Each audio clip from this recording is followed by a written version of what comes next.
puedas entrar a tu presencia.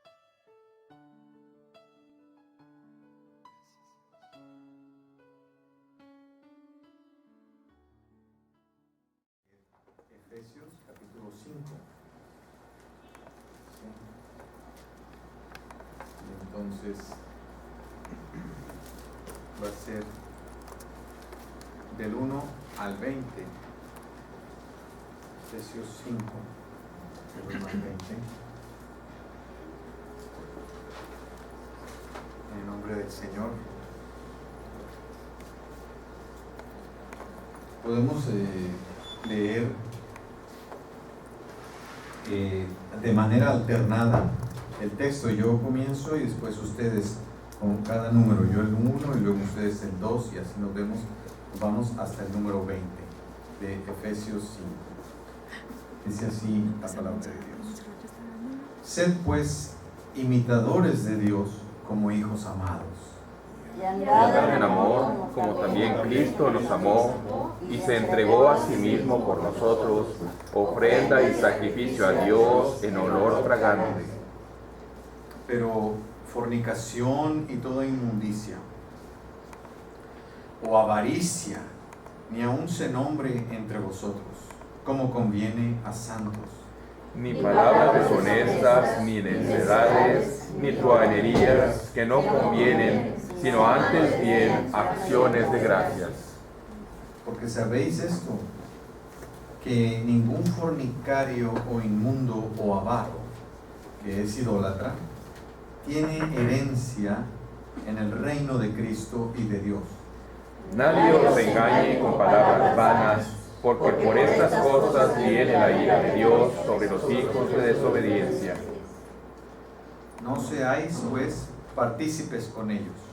Porque en otro tiempo erais tinieblas, mas ahora sois luz en el Señor, andad como hijos de luz. Porque el fruto del Espíritu es en toda bondad, justicia y verdad. Comprobando lo que es agradable al Señor.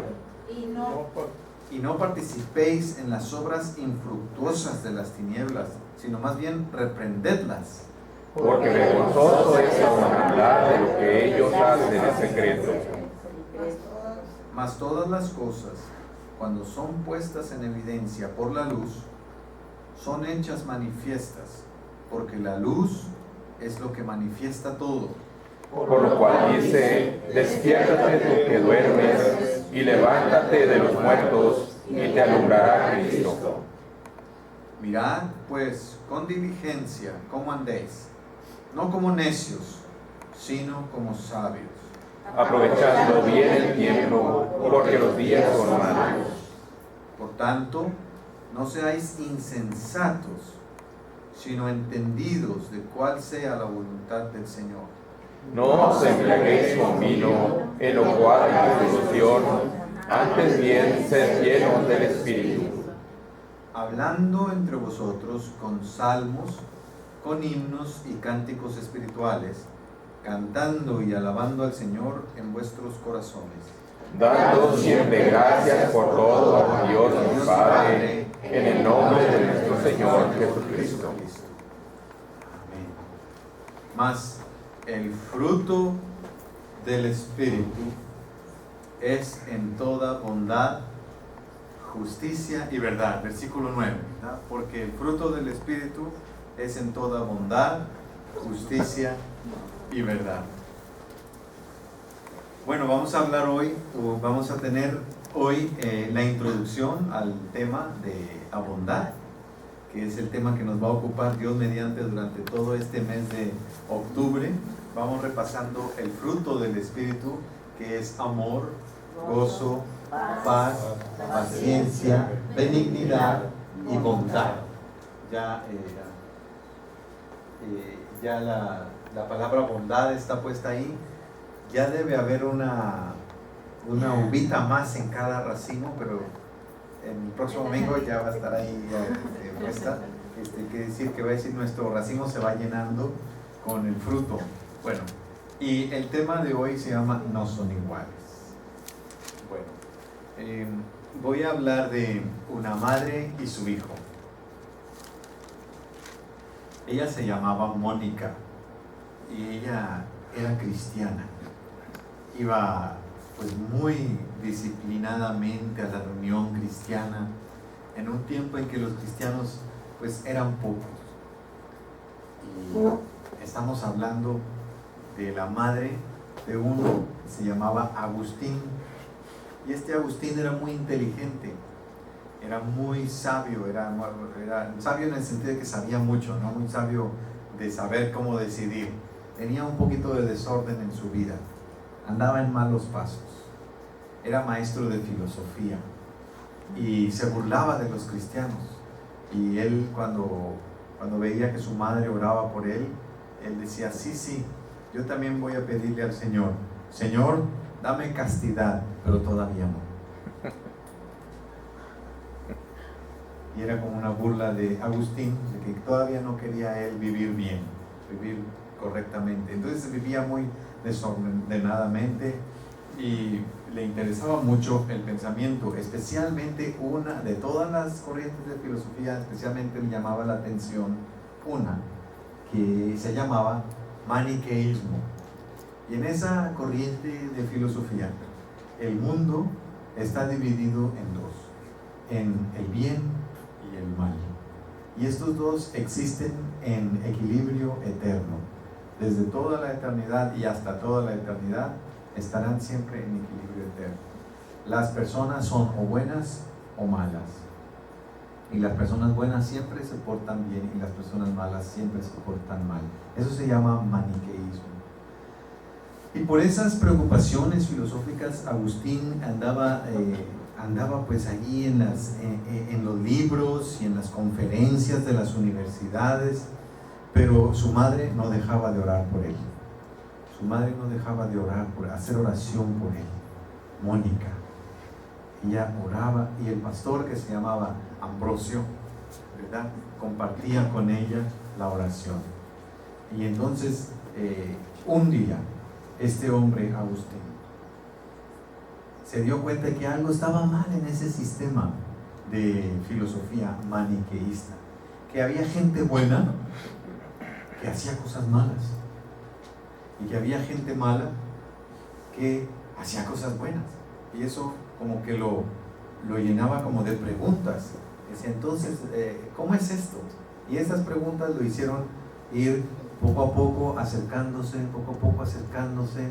Una vez escuchó al pastor Ambrosio, le llamó la atención el mensaje, y otra vez, y empezó a acercarse al cristianismo. Y él pues se hizo cristiano. Y es el que nosotros conocemos como San Agustín.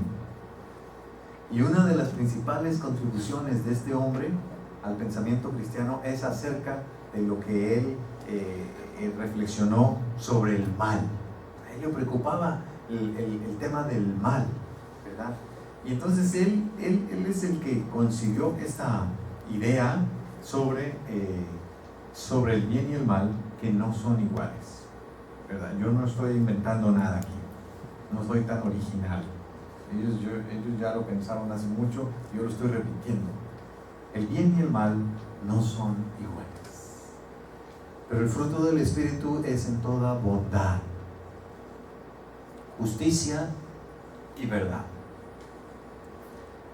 Hay una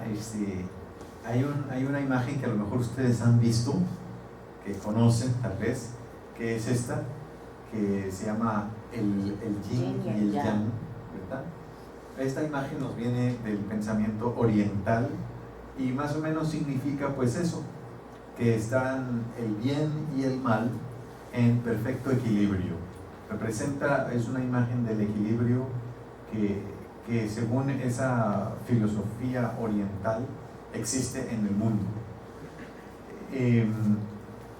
Eso quiere decir, esa imagen, ¿verdad?, que desde la eternidad más remota en el pasado y hasta la eternidad más remota en el futuro, el bien y el mal siempre estarán así, en ese constante equilibrio, igualdad de fuerzas, están empatados, ¿verdad?, el bien y el mal.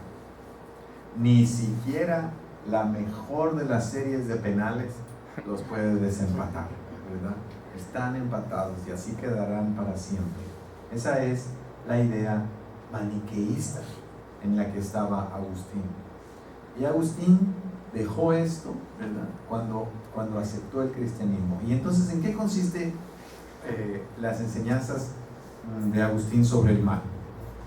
Podemos ya quitar eso, porque si alguien pasa por aquí va a decir, oye, ahí se enseñan ahí, ¿verdad?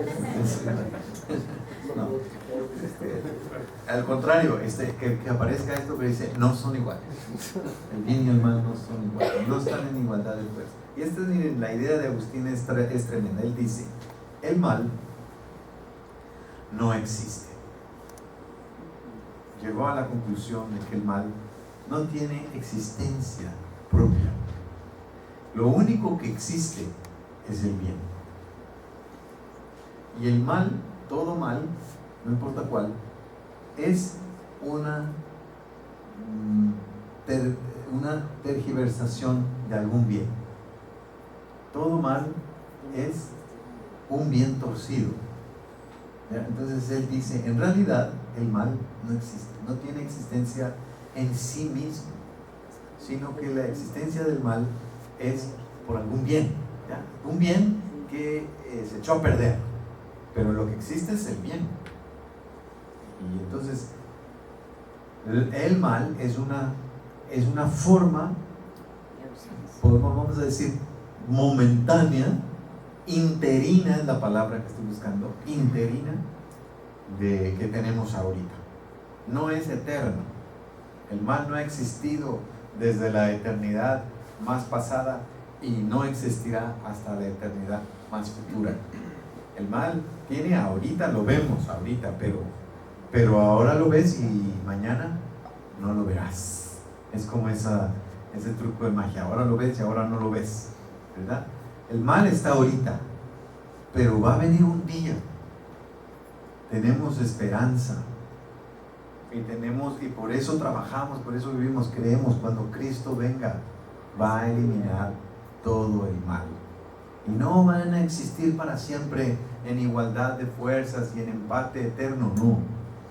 El mal dejará de existir, así como hubo una eternidad pasada en el que el mal no existía, ¿verdad? Solamente era bien, y entonces el mal se introdujo torciendo un bien y existe por lo pronto, digamos, de manera interina, momentáneamente, pero es un pequeño paréntesis comparado con la eternidad de bondad.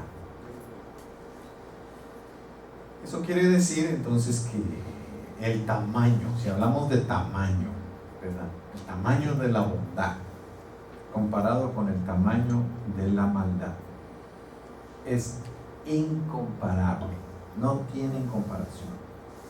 El bien, ¿verdad?, es gigantesco comparado con un microbio, una bacteria, un virus pequeñísimo que es el mal.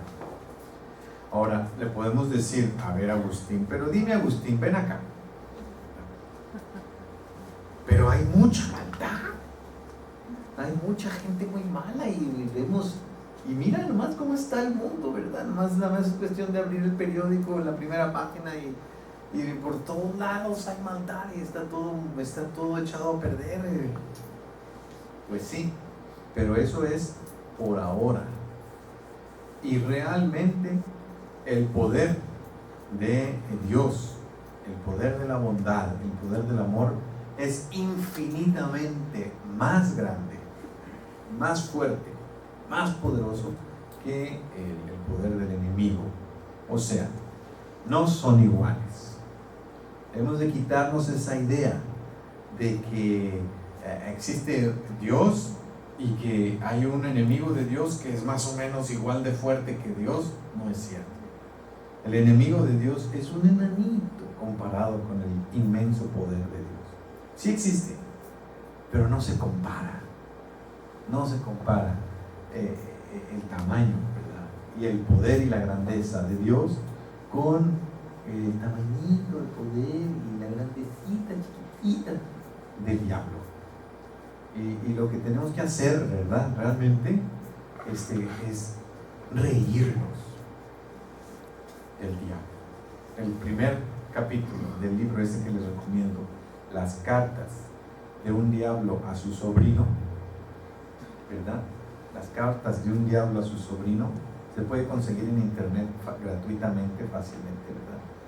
El primer capítulo es que el diablo es un espíritu orgulloso y lo que más le ofende es que se rían de él. ¿Verdad? Es un espíritu orgulloso y lo que más le ofende es que se rían de él. Entonces, no le tengamos miedo. No le tengamos miedo. El bien, Dios, es infinitamente más grande y más poderoso que el mal. Espanta. Hay esas películas de miedo que luego a la gente les gusta ver, ¿verdad? Y que sale de pronto el muerto y el zombie, ¿verdad? Y espanta y la música así, tum, tum, tum, tum. Pero esas nada más son cuestiones que no tienen ningún poder, ¿verdad? Son así chiquititos, ¿no? Comparado con el tremendo poder de la bondad. Y a veces tal vez nos ha tocado a nosotros mismos sufrir tal vez la consecuencia de nuestro propio mal o del mal de otra persona. Bueno, es cierto, pero eso no se compara con el tremendo efecto benéfico, benigno de Dios en nuestra vida. El perdón, la experiencia del perdón de Dios, de la gracia de Dios, cómo Dios nos purifica, nos lava nuestros pecados, nos perdona, nos ilumina nuestra vida y nos encamina por un camino de justicia y de bondad, ¿no? El fruto del Espíritu es en toda bondad, en justicia y en verdad. Entonces, en este texto que leímos de Efesios capítulo 5, nos dice que si Dios, ¿verdad? Dios es así bueno, ¿verdad? Entonces nosotros debemos de ser imitadores de Dios como sus hijos amados. No es, Dios no es moralmente neutro, ¿verdad? A mí me gusta ver a gente tomando notas, porque se quiere decir que luego las estudian, las repasan, las comparten con otras personas. Anotemos ahí, Dios no es moralmente neutro, no. Dios tiene una decidida inclinación moral por el bien, ¿verdad? Dios es bueno. Al decir Dios es bueno, es que Él está inclinado decididamente por la bondad, por la justicia, por la verdad. Ahora, ¿y cómo es eso? ¿Cómo definir bondad, justicia y verdad? Bueno, imaginémonos lo que nos hace bien, lo que es justo y lo que es verdadero. Por ejemplo, cuando analizamos ¿qué hay justo acerca del mandamiento no matarás? Es muy sencillo. Además, imagínate que te van a matar a ti, ¿ya? Y si se trata de ti, entonces dice, no matarás, ¿verdad? No matarás. Si se trata, no sé, de alguna otra persona, de un extraño, o sea, pues no sé, vamos a analizar, vamos a hacer una conferencia, un congreso, una mesa redonda, discutamos sobre si vale o no vale ese mandamiento el día de hoy, no matarás. Pero si se trata de ti, inmediatamente saltamos así como un resorte y decimos, no matarás. No, está mal matar, porque se trata de mí, ¿ya? Ahora imaginemos, no sé, no cometerás adulterio. Podemos decir, bueno, vamos a analizar la cuestión, ¿verdad? Hay que ver la situación, hay que conocer un poco el caso del adulterio, todos los casos son distintos, ¿verdad? Hagamos, como dije, una mesa redonda, un simposio, escribamos libros, leamos artículos, analicemos si realmente es bueno ese mandamiento, no cometerás adulterio. Pero cuando se trata de uno, ¿verdad? Cuando el adulterio es en contra de ti, decimos inmediatamente, no cometerás adulterio, porque es algo que me hace mal, me hace daño, me destruye a mí. Inmediatamente no hay duda en la bondad del mandamiento, no cometerás adulterio. Y así podemos irnos con cada uno de los mandamientos. Cuando los aplicamos a nosotros mismos, decimos, si se trata de mí como víctima, como persona que sufre, como persona que se le comete una injusticia, se le dice una mentira, se le hace una maldad, inmediatamente reconocemos fácilmente, sin necesidad de ninguna conferencia, sin necesidad de ningún título de filosofía ni de nada, reconocemos lo que está bien, lo que es justo y lo que es verdadero. Y ahí, cuando reconocemos eso, ahí identificamos a Dios. Dios justo, Dios bueno, Dios verdadero. Allí, y lo vemos en Jesús.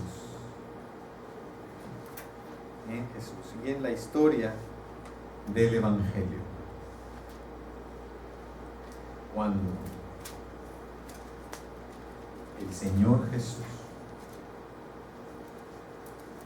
se encuentra con el fariseo que le dice: a ver, ¿cuál es el principal mandamiento? Amarás al Señor, tu Dios, con todo tu corazón y a tu prójimo como a ti mismo. El Señor Jesús le dice: muy bien, has respondido muy bien. Y él dice: pero ¿quién es mi prójimo? Bueno, Jesús dice: un hombre descendía de Jerusalén a Jericó, y cuando iba en el camino fue agarrado por unos ladrones, le robaron todo, lo golpearon hasta casi dejarlo medio muerto, ahí desangrándose a la vera del camino. Iba pasando un sacerdote y lo vio, pero no hizo nada. Iba muy ocupado en sus oraciones. Iba pasando uno de los que dirigen la alabanza en la iglesia, ¿verdad? Y también lo vio, pero pues siguió de largo. Iba para un congreso de alabanza. Pero un samaritano, que era un enemigo, uno de la otra raza, del otro pueblo, de los que eran descalificados por la ley y por las costumbres del pueblo de Dios, ese cuando lo vio tuvo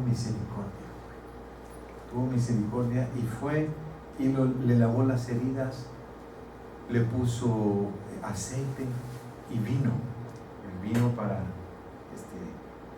que fuera como alcohol desinfectante, no para que se lo tomara, ¿verdad? A lo mejor también le dio un traguito para que se le olvidara un poquito, pero lo montó en su cabalgadura, lo llevó al mesón y esa noche pasó la noche cuidándolo. Cuando se fue al día siguiente dio dinero, dijo: para que si cualquier cosa que gasten ahí, cuando yo regrese te lo pago. Jesús le pregunta: ¿cuál de estos tres te parece que fue el prójimo del que cayó en manos de ladrones? Él le dice: pues el que usó de misericordia con él. Entonces Jesús le dijo: ve y haz tú lo mismo. Ve y haz tú lo mismo. Se distingue entonces lo que es la maldad y lo que es la bondad. Y Jesús se identifica inmediatamente con la bondad. Para Jesús no es una cuestión de que están los dos en igualdad de fuerzas y que es necesario que existan los dos. No. El mal será eliminado totalmente cuando Cristo regrese y nosotros hemos de dedicarnos a vivir para el bien. Nosotros creemos que nosotros pertenecemos a ese futuro de Dios, el futuro cuando ya no existirá el mal, cuando ya no existirá la maldad. Y si creemos eso, entonces tenemos que vivir desde hoy comprometidos con ese futuro. Es como si alguien dijera: cuando yo me retire, voy a irme a vivir a Japón, ¿verdad? Entonces, mientras que estoy todavía aquí, en nuestro México, en nuestro Monterrey, ¿verdad? Pues voy a usar mi tiempo para prepararme para el retiro. Voy a usar mi tiempo en aprender algún idioma. ¿Cuál idioma creen ustedes que debería yo ponerme a estudiar? Si quiero, cuando me retire, irme a vivir a Japón, sería un poco sonso de mi parte ponerme a estudiar italiano, ¿verdad? O algún otro idioma, si no fuera japonés, porque yo tengo el plan, ¿verdad?, de que cuando me retire me voy a ir a vivir a Japón. Bueno, haz de cuenta parecido. Si sabemos que el futuro, que nuestro futuro, es un futuro de bondad, ¿verdad? No existirá la maldad. Y vamos a vivir en ese futuro. Y es el futuro que estamos esperando. Bueno, desde ahora tenemos que meternos a clases de bondad, ¿verdad? Tenemos que ejercitarnos en la bondad, porque eso es lo único que habrá, ¿verdad?, en el futuro. Tenemos que exterminar toda maldad de nuestra vida.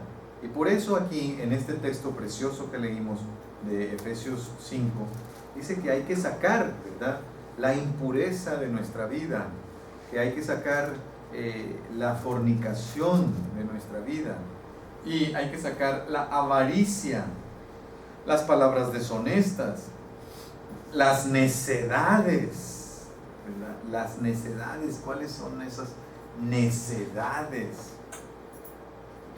Había un grupo de música, ¿verdad?, español, que se llamaba Mocedades.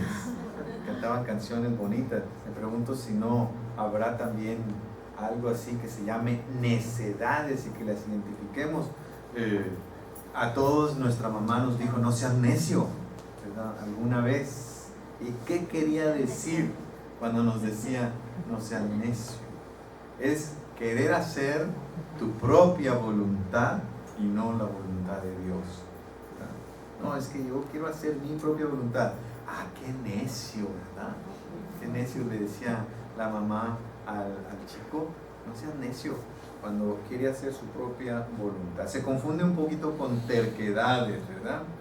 Ni truhanerías que no convienen, sino antes bien acciones de gracias, ¿ya?